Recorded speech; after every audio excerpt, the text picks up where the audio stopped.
नमस्कार, मैं हूं संजय शर्मा। आप देख रहे हैं 4 पीएम न्यूज नेटवर्क। अभय दुबे जी से बातचीत करते करते मैंने उनसे पूछा कि किसी जमाने में मोदी जी का पोस्टर लगता था और कहते थे जीत की गारंटी है, जिला पंचायतों, नगर पंचायतों, विधानसभा के चुनाव में। मैंने उनसे पूछा कि महाराष्ट्र के चुनाव में कहीं ये बात नजर नहीं आ रही कि यहाँ तो मोदी जी की गारंटी काम कर जाएगी, मोदी लहर है। अभय जी हंस के बोलते हैं कि बीजेपी वाले खुद नहीं कह रहे अब तो मोदी लहर है।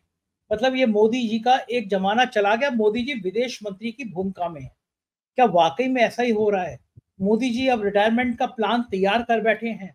महाराष्ट्र की राजनीति को देख के तो ऐसा लगता है महाराष्ट्र में राजनीति चरम पर है और मोदी जी विदेश में घूम रहे हैं। खेल क्या हो गया बीजेपी में, कहां से कहां आप पहुंची। और महाराष्ट्र में गोदी मीडिया महाविकास अघाड़ी की मजाक उड़ा रहा था कि इनमें आपस में ताल नहीं हो पा रहा, उद्धव ठाकरे अलग हैं, शरद पवार अलग हैं, कांग्रेस अलग है। वहां तो तालमेल हो गया, 85 सीटें बढ़ गई। लेकिन महायुति में बीजेपी में जूते में दाल बट रही है। वो कह रहे हैं कि मैं उसके मंच पर नहीं जाऊंगा, मैं प्रचार नहीं करूंगा। शिंदे को पता है कि इस बार मामला खटाई में है। कल डिबेट कर रहा था, जितने पैनलिस्ट थे सबने कहा कि एक चीज तो हम दावे से करने जा रहे हैं, कह सकते हैं कि शिंदे दोबारा मुख्यमंत्री महाराष्ट्र के नहीं बनेंगे। बहुत रोचक बातचीत है। अभय दुबे जी के पास चलते हैं, उनसे बातचीत करते हैं। और एक खुशखबरी आपको कि हमने जो 4 पीएम म्यूजिक पे रस प्रिया एक छोटी सी शॉर्ट फिल्म बनाई थी फणीश्वर नाथ रेणु जी के कहानी के ऊपर, उसका 25 तारीख को पटना में उसकी स्क्रीनिंग रखी गई है। पंकज त्रिपाठी जी के सहयोग से ये मूवी बनाई। बिहार में पटना में हम इस मूवी को स्क्रीनिंग में दिखा रहे हैं। जो साथी मौजूद हो पटना में वो आए, उनका स्वागत है। बहुत शानदार है। और ये 4 पीएम म्यूजिक का आप लोगो देख रहे हैं, बैनर देख रहे हैं, इसको ज्वाइन कर लीजिएगा, रसप्रिया जरूर दीजिएगा, अपने कमेंट बताइएगा। चलते हैं अभय दुबे जी के पास इस रिक्वेस्ट के साथ कि चैनल को ज्वाइन नहीं किया है, सब्सक्राइब नहीं किया है तो जरूर कर लीजिए। अभय दुबे जी से बातचीत करें। 4 पीएम न्यूज नेटवर्क में स्वागत है अभय दुबे जी आपका। बहुत दिनों हो गए, मैं लगातार देख रहा था, गोदी मीडिया के चैनल पर चल रहा था कि महाविकास अघाड़ी में तालमेल अच्छा नहीं है, आपस में बहुत टकराव है, कभी उद्धव नाराज हैं, कभी कांग्रेस नाराज है। लेकिन यहाँ तो सब जगह तालमेल बढ़िया हो गया, 85 सीटें बांट ली। लेकिन अब गेंद उल्टी हो गई है, महायुति की सीटें तय नहीं हो पा रही है। अमित शाह की बैठक में कहीं शिंदे के ना पहुंचने की खबर है, कहीं ये खबर है कि शिंदे ने कह दिया कि मैं प्रचार नहीं करूंगा, मैं अकेले लड़ जाऊंगा चुनाव, और इस तरह की तमाम खबरें आ रही हैं। शिंदे को पता है कि जिस तरह उन्होंने शिंदे को तोड़ के अलग बना लिया, उस तरह बीजेपी की जरा सी भी ताकत बढ़ गई तो शिंदे तो दूध की मक्खी की तरह निकाल के फेंक देंगे। वो बीजेपी का पुराना इतिहास रहा है, पुराना चलन रहा है। तो शिंदे भी फूक फूक के कदम रख रहे हैं। मैं डिबेट कर रहा था कल, तो सब जितने मेरे पैनलिस्ट है सबका कहना था कि कोई मुख्यमंत्री बन जाए, शिंदे तो बनते हुए नजर नहीं आ रहे। तो ये जो लड़ाइयां अब उल्टी हो गई हैं, क्या लग रहा है आपको कि बीजेपी फंस गई है इस बार, या कोई रास्ता निकल आएगा महाराष्ट्र में? देखिए संजय जी, मैं शुरू से कहता रहा हूं कि जो महाविकास अघाड़ी है उसकी जो रणनीतिक कमान है वो शरद पवार के हाथों में है। ये बात सही है कि महाविकास अघाड़ी में सीटों के तालमेल के ऊपर कुछ एक विवाद था, और लेकिन जैसे कि मैं पहले कह रहा हूं कि उस विवाद को सुलझाने में शरद पवार को ही एक निर्णायक भूमिका निभानी थी, और शरद पवार ने ही ये निर्णायक भूमिका निभाई है। ये जो 85 सीटों के आपस में बांटने का जो फैसला हुआ है, ये दरअसल शरद पवार के ही दिमाग की देन है। ये वो समझौता है जिसके जरिए शरद पवार ने एक बार फिर महाविकास अघाड़ी की एकता को मजबूत किया है। अब इससे लेकिन इसका एक फलितार्थ हुआ जो कि बिल्कुल महायुति के लिए एक परेशानी का सबब बन गया है। अब महायुति के सामने चैलेंज ये है कि वो भी क्या इसी तरीके से अपने यहाँ सीटों का तालमेल करेंगे। अब ये तो सोचना ही नामुमकिन है भारतीय जनता पार्टी के लिए कि वो अजित पवार के बराबर सीटें पे लड़ना स्वीकार कर ले, या एक नाथ शिंदे के बराबर सीटों पर लड़ना स्वीकार कर ले। भाजपा की जो आत्म छवि है, भाजपा जिस तरीके से सोचती है और जिस तरीके से भारतीय जनता पार्टी अपने आप को महाराष्ट्र की राजनीति में देखती है, वो तो बिल्कुल इस तरीके की है कि वो सबसे बड़ी पार्टी है और केवल उसी की सरकार बननी चाहिए। इस तरह की छवि है। भाजपा लड़ना चाहती है न्यूनतम 130 सीटों के ऊपर, और अगर हो सके तो 150 सीटों के ऊपर लड़े। भाजपा इस तरीके से लड़ना चाहती है, और वहां पर शरद पवार जैसी कोई भी हस्ती वहां पर है नहीं। और ये तीनों ही नेता, चाहे देवेंद्र फडणवीस हो, या एकनाथ शिंदे हों या अजित पवार हों, ये तीनों ही नेता मुख्यमंत्री बनने की जबरदस्त महत्वाकांक्षा पाले हुए हैं। देखिए, शरद पवार ने जिस प्रकार का समझौता महाविकास अघाड़ी के तीनों दलों के बीच में कराया है, अब भारतीय जनता पार्टी के सामने चुनौती है कि क्या वो अपने तीन दलों के बीच में इसी प्रकार का समझौता करवाएगी, या उसकी सीटों के बंटवारे का फार्मूला कुछ और होगा। शरद पवार ने तो एक तरह से एक ज्यादातर सीटों के ऊपर एक बराबरी की स्थिति वहां पर पैदा कर दी है। जो सीटें बची हैं अभी भी वहां पर हैं, मैं ये कहता हूं कि 10 या 12 सीटें ऐसी हैं जिनमें विवाद की स्थिति है, जिनके ऊपर अभी भी वहां चर्चा हो रही है और उसका फैसला होना बाकी है। लेकिन मोटे तौर पर फार्मूला तय हो गया है कि भाई 85-85-85 पे तो तीनों लड़ेंगे ही लड़ेंगे। उसके बाद बाकी बची हुई 18 सीटें जो है, 18 सीटें छोटे दलों के लिए रखी जाएंगी। उसके बाद जो सीटें बच रही हैं वहां विवाद की स्थिति मौजूद है। इसको लोगों ने स्वीकार कर लिया है स्पष्ट रूप से। मतलब हमारे महाविकास अघाड़ी के बीच में, तीनों दलों के बीच में जो एकता की स्थिति है, उसकी क्या सीमा है, उस एकता की, उस सीमा का क्या विस्तार है, ये उन्होंने आपसी बातचीत से उन्होंने तय कर लिया है। इससे ये हो गया है कि 90% से ज्यादा या शायद 95% के आसपास सीटों के ऊपर उन्होंने एकता स्थापित कर ली है। बाकी जो स्थिति बचेगी उसके ऊपर देखा जाएगा, धीरे धीरे करके वहां भी एकता बनाएगी, या हो सकता है कि फ्रेंडली फाइट भी हो, ये भी हो सकता है वहां पर। लेकिन इससे चुनौती आ गई है महायुति के सामने। भारतीय जनता पार्टी की आत्म छवि ये है कि वो एक सबसे बड़ी पार्टी है और वो कम से कम 130 सीटों पर तो चुनाव लड़ेगी ही लड़ेगी, और अगर मौका रहा तो वो 150 सीटों तक भी चुनाव लड़ेगी। उसकी निगाह में ना एकनाथ शिंदे की कोई औकात है और ना ही अजित पवार की कोई औकात है। एकनाथ शिंदे अजित पवार के लिए कह चुके हैं कि इनके साथ बैठने पर मुझे उपकाई आती है। उनका बयान बाकायदा दर्ज है, साथ बैठने में मुझे उपकाई आती है। इधर जो अजित पवार हैं वो वित्त मंत्री हैं इस सरकार के, और वो उन योजनाओं के खिलाफ हैं जो योजनाएं चुनाव जीतने के लिए घोषित की जा रही हैं, और इसमें 90,000 करोड़ रुपए का बोझ महाराष्ट्र के ऊपर पड़ गया है। और अजित पवार इसीलिए उन्होंने बायकॉट भी किया था एक कैबिनेट मीटिंग का। तो ये एक ऐसी स्थिति है जिसने गेंद को पूरी तरीके से महायुति के पाले में फेंक दिया है। शिंदे को भी पता है और पवार को भी पता है कि अगर भारतीय जनता पार्टी 130 या उससे ज्यादा सीटों पर लड़ी और संयोग से उस नतीजा अच्छा रहा महायुति का, तो फिर उन दोनों में से किसी के मुख्यमंत्री बनने का कोई मौका नहीं है। दोनों का ही पत्ता कट जाएगा और भारतीय जनता पार्टी का मुख्यमंत्री बनेगा। इस लिहाज से देखा जाए तो शरद पवार की पहलकदमी से महाविकास अघाड़ी में जो आपसी तालमेल है तीनों दलों के बीच में, वो तालमेल सुनिश्चित हो गया है। और भारतीय जनता पार्टी, अजित पवार की पार्टी और एकनाथ शिंदे की शिवसेना, इनके बीच का तालमेल हमेशा के लिए गड़बड़ा गया है। ये एक स्थिति ऐसी बन गई है। बिल्कुल ठीक कह रहे हैं। दूसरा, कहीं ना कहीं शिंदे को यह भी डर होगा ना कि बीजेपी के ज्यादा विधायक आ गए, उनके कम आए तो पता चला कि अगर थोड़े कम पड़े तो शिंदे राजी नहीं हुए मुख्यमंत्री पद के छोड़ने के लिए, तो उनकी पार्टी टूट जाएगी। बीजेपी को लेकर जो उसके सहयोगी दलों में जो डर है, क्या वो डर जायज है? बीजेपी के बारे में कहा जाता है कि जो छोटे दलों ने सपोर्ट किया बीजेपी को, फिर वो दलों का अस्तित्व ही खत्म हो गया, पार्टी ने निपटा दिया। क्या आप सहमत है इस बात से कि भैया वो? नहीं, मैं बिल्कुल सहमत हूँ। दूसरा, इसमें एक और बात चल रही है। भारतीय जनता पार्टी अजित पवार को शक की निगाह से देखती है।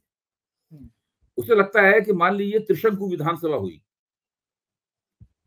तो अजित पवार एक इस तरह की हस्ती है, वो अपने जो भी उनके विधायक आएंगे, कम या ज्यादा जो भी विधायक आएंगे, उन विधायकों को लेकर वो बड़े आराम के साथ शरद पवार की तरफ जा सकते हैं।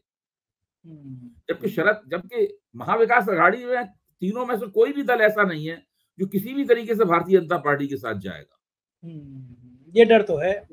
हाँ, महायुति की जो कमजोर कड़ी है, जिसको अंग्रेजी में एक्यूलीज हील कहते हैं, वो अजित पवार की पार्टी है। ये बात तो सही है। कभी भी इधर छोड़ के जा सकते हैं। महायुति की सरकार तभी बनेगी जब महायुति को बाकायदा बहुमत प्राप्त हो। अगर बहुमत से कोई ऐसी स्थिति आई दोनों मोर्चों में से किसी को भी बहुमत नहीं मिला, इसकी पूरी संभावना हो सकती है। ऐसी स्थिति में अजित पवार बड़े आराम से अपने चाचा की तरफ चले जाएंगे और वहां बहुमत की स्थिति बन जाएगी। तो भारतीय जनता पार्टी चाहती है कि कम से कम इतनी सीटों के ऊपर चुनाव लड़े है कि बहुमत आए और वो सुनिश्चित तरीके से वो सरकार बना पाए और उसी के नेतृत्व में सरकार बने। अब ये इस तरह की जुगाड़ें लगाई जा रही हैं, इस तरह की रणनीतिक कयास लगाए जा रहे हैं, लेकिन वास्तव में क्या होगा ये तो मतदाताओं के हाथ में है। अच्छा, इतना अविश्वास क्यों है बीजेपी को लेकर, इतना डर क्यों है, भरोसा क्यों नहीं हो पाता बीजेपी के नेताओं पे कि ये ठीक ठाक काम करेंगे? देखिए, महाराष्ट्र, अगर केवल महाराष्ट्र की, सारे देश की राजनीति पे जो आपने टिप्पणी कही वो लागू होती है, केवल आप महाराष्ट्र की राजनीति को देखिए। महाराष्ट्र में शिवसेना के साथ मिलकर भारतीय जनता पार्टी ने चुनाव लड़ा था पिछला वाला, और दोनों को बहुमत प्राप्त हो गया, दोनों को मिलकर। तब उद्धव ठाकरे ने कहा कि भाई आपने वायदा किया था कि आप शिवसेना का मुख्यमंत्री बनाएंगे। भारतीय जनता पार्टी ने कहा नहीं, आपका ये दावा गलत है, हमने वायदा नहीं किया था। दोनों में विवाद हुआ, उद्धव ठाकरे अलग हो गए, उन्होंने कांग्रेस और एनसीपी के साथ मिलकर, राष्ट्रवादी कांग्रेस के साथ मिलकर सरकार बना ली और बीजेपी विपक्ष में चली गई। इसके बाद में भारतीय जनता पार्टी ने महाराष्ट्र की राजनीति में एक अजीब तरह का कुचक्र चलाया और पार्टियों को तोड़ने का सिलसिला शुरू हुआ।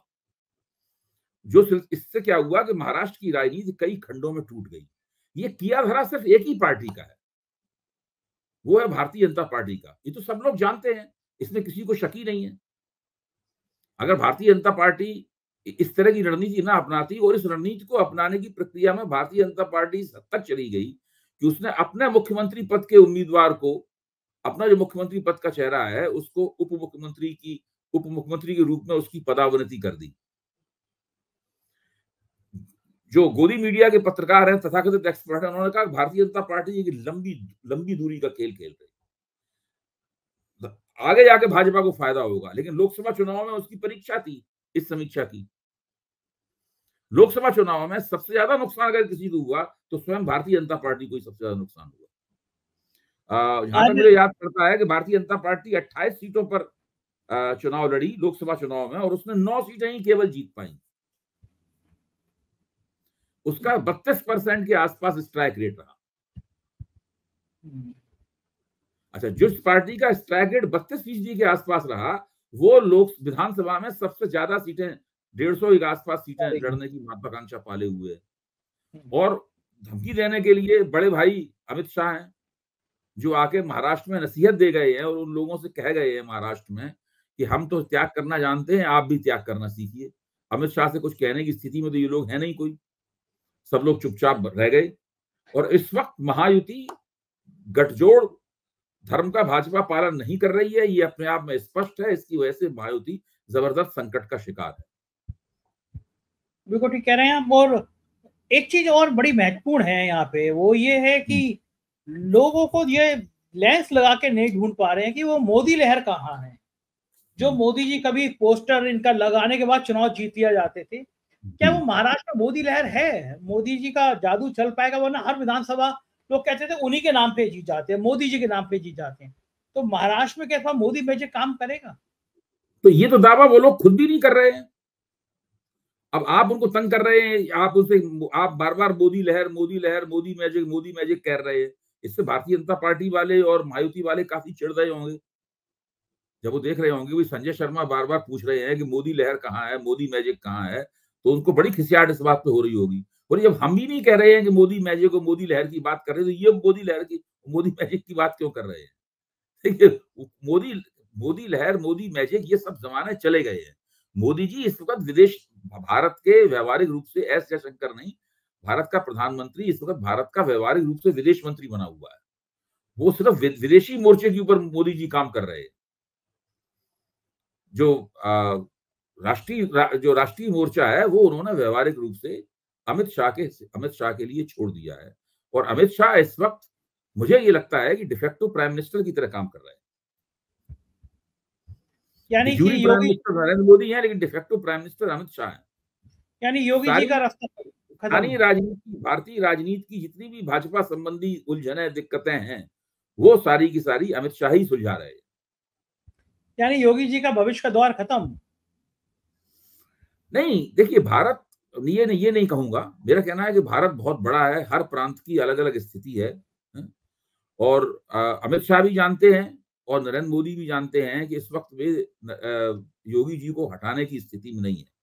लेकिन योगी जी को हटाने वाली बात को अगर एक बार आप स्थगित कर दें तो बाकी उत्तर प्रदेश से संबंधित जितनी भी भारतीय जनता पार्टी की समस्याएं हैं, क्या है करना, क्या नहीं करना है, ये सारा का सारा अमित शाह ही तय करेंगे, और तो कोई नहीं तय कर रहा है।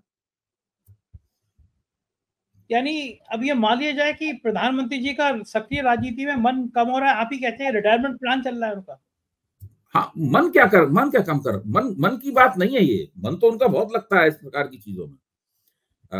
पिछले दिनों जो चुनावी नतीजा आया लोकसभा में, उसने ऐसी स्थिति बना दी है।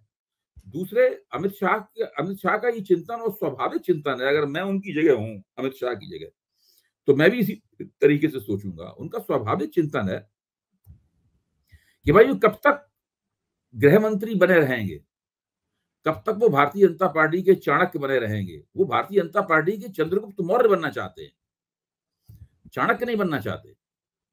चाणक्य नहीं बने रहेंगे हमेशा। और वो ये भी जानते हैं कि 2029 में भारतीय जनता पार्टी चुनाव जीतेगी, बहुमत लाएगी, ये सबसे बड़े दल के रूप में उभरेगी, इसकी कोई गारंटी नहीं है। सरकार अभी है, और इसी सरकार में अगर नेतृत्व परिवर्तन हो जाए तो उन्हें प्रधानमंत्री बनने का मौका मिल जाएगा। 2029 के चुनाव में ये सोच के कि उनके नेतृत्व में चुनाव लड़ा जाएगा, चुनाव होने से पहले मोदी जी हट जाएंगे नेतृत्व से, फिर अमित शाह के नेतृत्व में पार्टी चुनाव लड़ेगी और फिर 240 या उससे ज्यादा सीटें प्राप्त होंगी। तो ये तो कोई भी नहीं, किसी भी कितना भी बड़े ज्योतिषी को वो लंबी चौड़ी फीस दें, एक लंबी चौड़ी दक्षिणा दें, तब भी कोई ज्योतिषी ये भविष्यवाणी करने के लिए तैयार नहीं होगा कि 2029 में भारतीय जनता पार्टी अमित शाह के नेतृत्व में बहुमत प्राप्त करेगी। हाँ, सही बात है। ये तो अगर उन्हें प्रधानमंत्री बनना है तो वो तो प्रधानमंत्री उन्हें अभी ही बनना है। अभी कल ही CSDS में एक लोकसभा चुनाव के नतीजों की समीक्षा करने पर एक सिंपोजियम आयोजित हुआ था। वो सिंपोजियम हमारे मित्र कमल नयन चौबे ने उसकी एंकरिंग की थी, मैं उसमें था। नीरजा चौधरी थी, विजय त्रिवेदी थे, संजय कुमार थे और रतन लाल थे। इतने लोग थे उस सिंपोजियम में। और हम लोगों ने 2024 के चुनाव से भारतीय राजनीति में नई प्रवृत्तियां आई हैं, नए रुझान आए हैं, उन सबके ऊपर करीब 2.5-3 घंटे तक चर्चा की। उसमें प्रोफेसर संजय कुमार का स्पष्ट रूप से मान्यता थी, जब उन्होंने उसको कंक्लूड करते हुए, उसका उपसंहार करते हुए अपना वक्तव्य दिया, तो उनकी स्पष्ट रूप से मान्यता थी कि 2 साल के अंदर अंदर भाजपा की ये मौजूदा जो गठजोड़ सरकार है एनडीए की, ये संकट में फंस जाएगी। उन्होंने कहा मैं अभी नहीं कह सकता कि वो मुद्दा क्या होगा इसकी वजह से वो संकट में फंस जाएगी, लेकिन ये सरकार संकट में फंसने के लिए अभिशप्त है। इस तरह की परिस्थितियां उन्हें बनते हुए दिखती हैं। और ये संकट अंदरूनी भी हो सकता है, सत्ता का अंदरूनी संघर्ष भी हो सकता है संकट, या कोई दूसरा संकट हो सकता है। देखिए है क्या कि हर चीज हेडलाइन मैनेजमेंट में लोगों को महारत हासिल है। अभी चीन वाला प्रकरण आप देखिए, अखबार में ये खबर छपी कि चीन पुरानी स्थिति में LOC पे पुरानी स्थिति में लौटने को तैयार है। आपकी गलत बात थी ये। हम सब जानते हैं कि ऐसा कोई भी समझौता दोनों के बीच में नहीं हुआ है। समझौता केवल इतना हुआ है कि चीन ने भारत को भी गश्त लगाने के अधिकार दे दिए हैं। तो इससे ज्यादा बात आगे नहीं बढ़ी है। लेकिन उसको इस तरह लपेट के पेश किया जा रहा है कि भारतीय विदेश नीति ने आज तक की सबसे बड़ी उपलब्धि हासिल कर ली है, चीन को झुका लिया गया है, चीन पीछे हटने के लिए तैयार हो गया है, चीन सारी जगह छोड़ने के लिए हो गया है। सुब्रमण्यम स्वामी रोज ऐसे बयान दे रहे हैं जो कि सरकार की इस मामले में नीति की पोल खोलते हैं। या तो सुब्रमण्यम स्वामी ने शायद एक जगह ये भी कह दिया है कि जो चीन के राष्ट्रपति हैं उनके हाथ में मोदी की कोई कमजोर नस है, जिसकी वजह से मोदी जी उनके खिलाफ कोई निर्णायक कदम नहीं उठा पा रहे हैं। ये तो बड़ा सेंसिटिव बयान है। लेकिन अभी अलग महाराष्ट्र को लेकर अलग भी एक धुन चल रही है। मैं गोदी मीडिया का चैनल देख रहा था, इसमें राष्ट्रवादी पत्रकार जो आत्मा तक बीजेपी के लिए समर्पित हैं, वो कह रहे थे कि आप देखना महाराष्ट्र की राजनीति में ये जो मराठी मानुष हैं, ये भली विकास अघाड़ी की तरफ मराठा जा रहे हैं, लेकिन जैसे हरियाणा में हुआ जाट के अलावा सारी गैर जातियां बीजेपी में आ गई, ऐसे मराठाओं के अलावा जितनी जातियां हैं वो सब बीजेपी में आ जाएंगे। वो देखना क्या जादू आ जाएगा वहां पे, क्या जादू आ जाएगा, मतलब क्या नए सुर निकाल के अभी से लाने लगे हैं ये लोग। देखिए ये तो कोई इसको मैं तो राजनीतिक समीक्षा ही नहीं कहूंगा। हरियाणा एक अलग तरह की राजनीति है हरियाणा की। महाराष्ट्र की राजनीति अलग तरह की है। हरियाणा में जो हुआ उसमें जाट गैर जाट का एक पहलू बहुत प्रबल पहलू है, लेकिन वो पहलू आज का नहीं है हरियाणा की राजनीति। भारतीय जनता पार्टी का तो वजूद ही जाट गैर जाट पे खड़ा हुआ है, जबकि ऐसी स्थिति महाराष्ट्र में नहीं है। महाराष्ट्र में और महाराष्ट्र बहुत बड़ा प्रांत है। हरियाणा में आप जानते हैं कितनी सीटें हैं, 90 सीटें हैं, और महाराष्ट्र में कितनी सीटें हैं आप देखिए, 300 से थोड़ी कम सीटें हैं। दोनों में कोई तुलना नहीं है। दूसरे, वहां पे आरक्षण का कोई सवाल नहीं है। वहां पर यहाँ पे क्या है कि मराठाओं में और ओबीसी के बीच में आरक्षण को लेकर प्रतियोगिता है, और उसमें भारतीय जनता पार्टी की मायावती सरकार बुरी तरीके से फंसी हुई है। ये एक ऐसा जटिल पेचीदा मसला है कि अगर इस वक्त महाविकास आघाड़ी की सरकार होती तो वो भी इसमें फंसी हुई होती। ऐसा नहीं है कि वो इससे निकल जाते, लेकिन चूंकि आपने सरकार बनाई है तोड़ फोड़ करके, तो उसका नुकसान भी तो आप ही को उठाना पड़ेगा, तो फंसी हुई है जी। इस तरह की इसने समीक्षा की है, बहुत मुझे हास्यास्पद बात लग रही है। असल में उनको बड़ा कॉन्फिडेंस है कि जो कैश दे रहे हैं ना लाडली बहना टाइप का स्टाइल में महिलाओं को, युवाओं को, ये कैश काम कर जाएगा, ये कैश से हम सरकार बना लेंगे।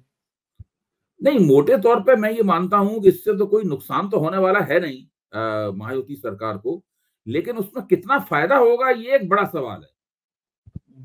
क्या इस तरह का नकदी के इस तरह के बंटवारे से तुरंत जो लोग पैसा लेते हैं वो वोट में तब्दील होता है कि नहीं होता है? अब देखिए, जिन लड़कियों को दिवाली का बोनस मिला है, जिन लड़कियों को 1,500 रुपए की 3 किस्तें पहुंच गई हैं उनके खाते में, और जिन लड़कों को 6,000, 8,000 और 10,000 की रकमें मिली हैं, वो किस बिरादरी से संबंधित है? क्या वो अपनी जाति बिरादरी, और अगर मान लीजिए वो मराठा जाति के हैं, मराठाओं की श्रेणी में आते हैं, तब क्या वो उसी तरीके से सोचेंगे? वो ओबीसी हैं, तब क्या वो उसी तरीके से सोचेंगे? ये बहुत ही इस बात की कोई गारंटी नहीं है कि जो आपका लाभार्थी है वो अनिवार्यतः आपका वोटर भी बनेगा। बिल्कुल ठीक बात है। सब लोग जानते हैं कि इन्होंने जो स्कीमें चलाई हैं, अगर इनकी सरकार नहीं बनी, दूसरे की सरकार बनी, तो वो स्कीम को खत्म करने वाली नहीं है। उन स्कीमों को सब लोग जारी रखेंगे, भले उसके वो आलोचक ही क्यों ना हो। बीजेपी की परेशानी तो ये भी बड़ी है कि उत्तर प्रदेश में जो है वो 2 लड़कों की जोड़ी जो है वो टूट नहीं रही है। समाजवादी पार्टी ने कह दिया कि 9 सीटें इंडिया गठबंधन में सब सपा के सिंबल पे होंगी। राहुल गांधी से बातचीत के बाद भी फैसला किया। बीजेपी को उम्मीद थी कि इस मुद्दे पे लड़ाई होगी, दोनों में लड़ाई होती नजर नहीं आ रही। और 2017 में जोड़ी फ्लॉप हो गई थी, राहुल की अखिलेश की बड़ी मजाक उड़ाई थी, 2 लड़कों की जोड़ी। इन्हीं लड़कों की जोड़ी ने 2024 में बीजेपी की तीसरी बार पूर्ण सत्ता रोक दी। मोदी जी का जो अहंकार था वो रोक दिया, मोदी जी का जो घमंड था वो तोड़ दिया। तो उत्तर प्रदेश बड़ा नाजुक मुद्दा बन गया है। तो अब तरह तरह की कहानी चल रही है कि कांग्रेस डर गई अखिलेश यादव से, और अखिलेश यादव ने डरा दिया। उत्तर प्रदेश में ये इतना बीजेपी डर क्यों रही है राहुल के और अखिलेश के साथ आने से? देखिए, अखिलेश यादव का वक्तव्य देखिए। अखिलेश यादव ने कहा है कि कांग्रेस के साथ हमारा मोर्चा बनने से समाजवादी पार्टी की ताकत में कई गुना इजाफा हुआ है। आप इस वक्तव्य पे गौर कीजिए। ये वक्तव्य उत्तर प्रदेश में जो इंडिया गठबंधन है उसकी हकीकत को उजागर करता है। अखिलेश ये जानते हैं कि भले ही कांग्रेस के पास कार्यकर्ता ना हो, भले ही कांग्रेस एक उत्तर प्रदेश में एक शक्तिशाली पार्टी ना हो, लेकिन कांग्रेस की जो प्रतिष्ठा है और दलित और मुसलमान वोटों को समाजवादी पार्टी के और इंडिया गठबंधन के पक्ष में उसका ध्रुवीकरण करने की जो क्षमता है वो समाजवादी पार्टी को कांग्रेस के सानिध्य से ही प्राप्त होती है, कांग्रेस की मित्रता से ही प्राप्त होती है। अगर दोनों अलग अलग लड़ेंगे तब फिर दोनों को ही नुकसान होगा, और समाजवादी पार्टी को भी बड़ा नुकसान होगा। कांग्रेस के जुड़ते ही एक तरह की इस पूरे गठजोड़ में एक तरह की गुणवत्ता पैदा होती है, जो गुणवत्ता कांग्रेस के बिना संभव नहीं है। और ये कहना ठीक है, सब लोगों, अगर कोई ये कहता है कि भाई कांग्रेस जो है वो समाजवादी पार्टी के कार्यकर्ताओं भरोसा करती है, तो सब लोग जानते हैं कि ऐसी स्थिति है। लेकिन समाजवादी पार्टी को भी वो बात चाहिए जो कांग्रेस के पास है, और वो बात अपने आप में कोई कम बात नहीं है। ये सुनिश्चित करना कि उत्तर प्रदेश का 20% से ज्यादा का दलित मतदाता और 20% से ज्यादा का मुसलमान मतदाता इस गठजोड़ के चलते एक ध्रुव पर आ सकता है। यही बात अपने आप में बहुत बड़ी बात है। इसके लिए कोई जरूरी नहीं है कि कांग्रेस के पास कोई बहुत बड़ी समाजवादी पार्टी की तरह कार्यकर्ताओं की बहुत फौज हो और एक एक निर्वाचन क्षेत्र में कांग्रेस के पास कोई जनाधार हो। इसको कोई आवश्यक नहीं है। इससे माहौल बनता है पूरा का पूरा, जो लोकसभा चुनाव के दौरान माहौल बना था। और इस बात को लेकर भारतीय जनता पार्टी डरी हुई है। वो चाहती है किसी भी तरीके से उन दोनों के बीच का गठजोड़ टूट जाए, लेकिन वो होता नहीं दिखाई पड़ता। अगर ये गठजोड़ टूटेगा तो बहुत बड़ी नासमझी का काम होगा। मुझे नहीं लगता कि अखिलेश जिस तरह के नेता के रूप में विकसित हुए हैं वो कभी इस तरह का कदम उठाएंगे कि ये गठजोड़ टूट जाएगा। और कांग्रेस भी जानती है समाजवादी पार्टी से जुड़कर ही वो उत्तर प्रदेश में भारतीय जनता पार्टी की जो के मंसूबे हैं उन पर पानी फेर सकती है।